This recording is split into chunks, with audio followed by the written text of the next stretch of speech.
No final do século XIX, a Europa vivia a sua famosa Belle Époque, um período a fervilhar de progresso, de otimismo. Mas, curiosamente, em Portugal o cenário era o oposto. Em 1891, o país entrou numa espiral de estagnação que o deixou para trás em relação ao resto da Europa. A grande questão é, o que é que correu assim tão mal? É isso que vamos tentar perceber hoje. Olhem bem para este contraste. De um lado, vemos a Europa a viver um sonho. Crescimento, indústria a todo gás, integração. Do outro, Portugal, a braços com uma crise que não só travou o país, como o fez andar para trás. Enquanto os vizinhos avançavam, Portugal ia ficando, de facto, cada vez mais isolado e para trás. E isto leva-nos à nossa primeira parte. A pergunta que se impõe é: como é que Portugal, um país com tanta história, não conseguiu apanhar a onda de progresso europeia? O que é que transformou um período que podia ter sido dourado numa autêntica oportunidade perdida? Bem, a resposta não está numa única causa. Na verdade, foi uma espécie de tempestade perfeita. O ano de 1891 foi o epicentro de uma série de crises. Uma combinação fatal de choques que vieram de fora e de instabilidade cá dentro. E foi isto que abalou completamente as fundações do país. Ok, vamos lá desmontar esta tempestade. Ela teve três componentes principais. Primeiro, os abalos económicos que vieram do Brasil. Depois, uma crise financeira à escala global que apanhou Portugal completamente desprevenido. E como se não bastasse, uma crise política interna inflamada pelo famoso ultimato britânico. O primeiro golpe, então, veio do Brasil. A economia portuguesa dependia e muito do dinheiro que os imigrantes enviavam para casa. Quando a situação política no Brasil se complicou, com o fim da monarquia, esse fluxo de dinheiro simplesmente secou. E isto deixou Portugal com uma enorme falta de liquidez. E claro, isto aconteceu na pior altura possível. Precisamente quando Portugal mais precisava de ajuda financeira, o mundo virou-lhe as costas. A chamada crise Baring, que foi uma crise financeira global, deixou o principal banqueiro de Portugal em Londres de mãos atadas. A ajuda, que podia ter evitado o desastre, simplesmente não existia.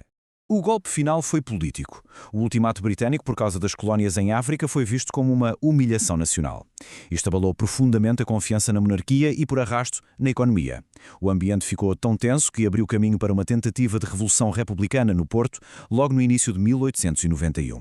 Então, o que acontece quando se juntam estes três fatores? O resultado, como podem imaginar, foi devastador: o colapso financeiro. A tempestade perfeita tinha chegado e agora vamos ver as consequências diretas. Esta cronologia mostra bem a rapidez com que tudo aconteceu. Em apenas 18 meses, Portugal passou da instabilidade a uma corrida aos bancos, ao fim do padrão ouro e, finalmente, à declaração de bancarrota parcial. Foi uma queda a pique, em câmara rápida.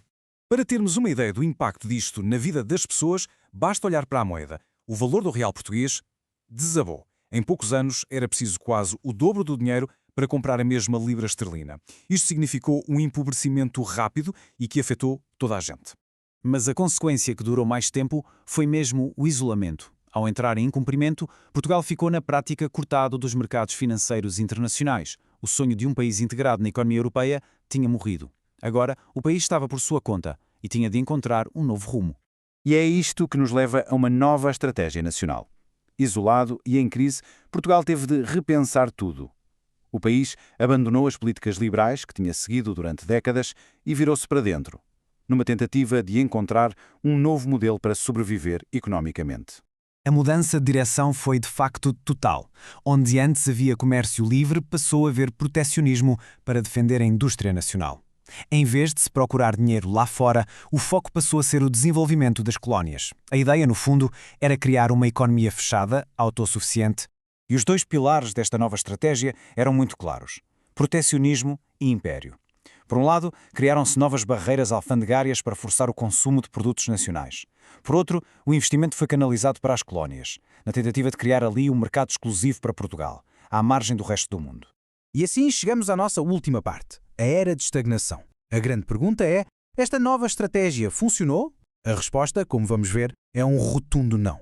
Em vez de reerguer o país, esta aposta no isolamento acabou por prolongar a crise, resultando em mais de 20 anos de paralisia económica. Este número diz praticamente tudo.